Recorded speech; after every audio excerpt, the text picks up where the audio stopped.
The wonderful Murray wide body grill.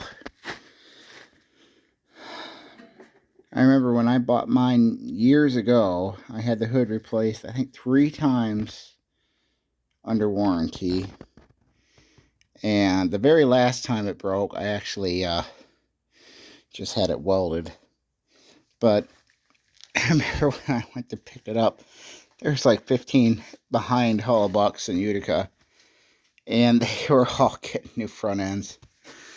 Just terrible design. I mean, when you look at like the older Murrays, it's like, yeah, I mean, they're crappy, but at least the hoods and grills didn't do this.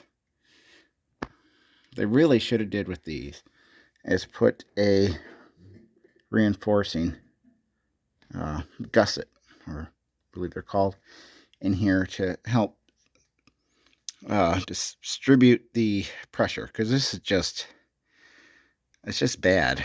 So,